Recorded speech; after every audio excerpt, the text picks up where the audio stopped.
It's often sad when games with massive talent behind them fall significantly short of what their true potential can be. I think of Game Freak with Pokemon. Yeah, it may be a massive juggernaut in the game industry, but longtime fans can't help but look at the recent entries, wonder how much better it would be if Game Freak actually tried.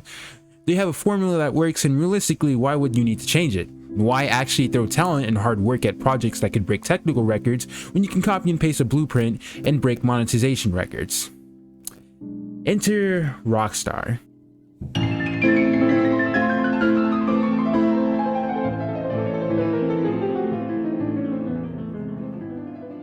Over the course of 9 years, Rockstar has released the same game 5 different times, and on the 5th iteration, you'd think they'd actually put out an update that actually changed the game. How naive I was. There I am, grinding out Kawaii once again, racking up a small fortune, all with one objective, never having to play it again.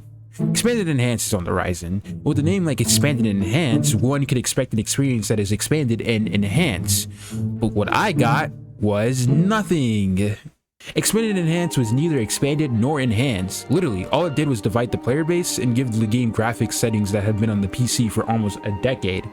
They added exclusive content only on next-gen consoles, which inherently isn't bad. Now, if they made this a decision and also announced they were making an effort to mass manufacture PlayStation 5s and Xbox Series X's, this would not be a big deal.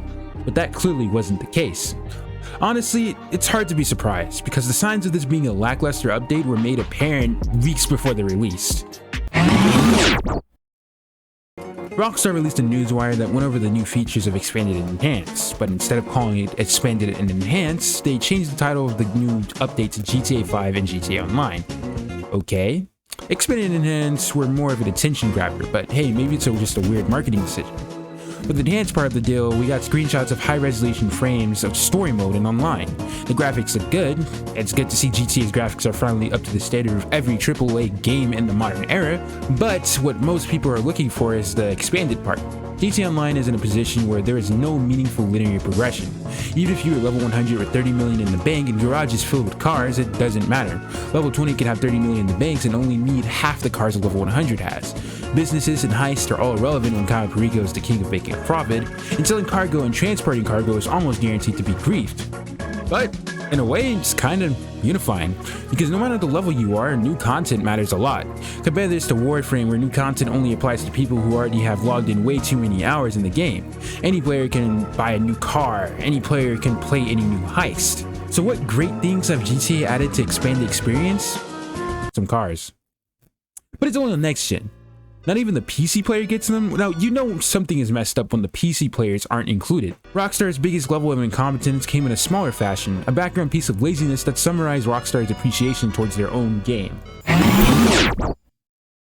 Happy Thursday, happy weekly update day in GTA Online. I'm gonna be honest, man, this is probably the worst weekly update I have ever seen.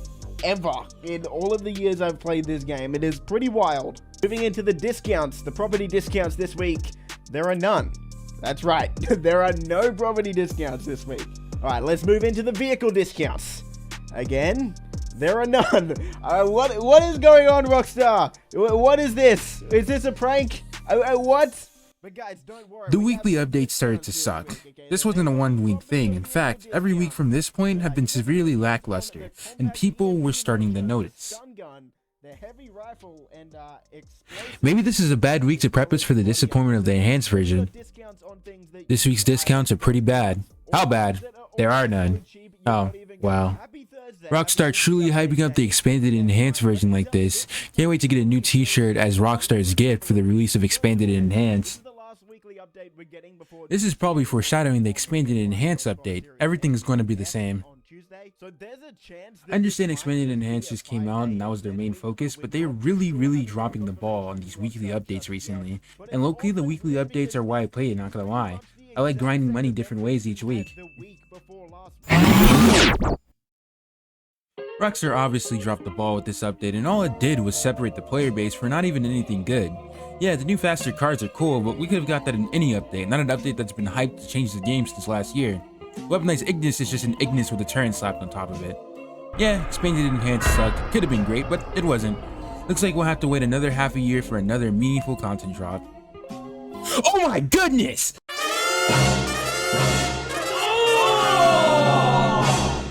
only did Rockstar drop the most disappointing content update of probably the entire GTA lifespan, they had the audacity, the gall, to release GTA Plus, a subscription model for the game. I mean, it must have some good shows if they're willing to compete with Disney Plus and Netflix. Oh, it isn't that type of subscription service. You want me to pay $5.99 monthly for 500,000 in-game smackaroo? I can make $2 million in 12 minutes, Rockstar. You know what? Let's run some numbers. In Kyle Perico, with 1 to 2 people, you can each make about $1 million for an hour worth of work.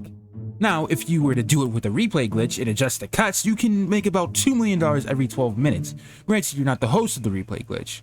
Not only do you separate the player base over some cars, but you also release a subscription service that offers things that you could easily play the game without.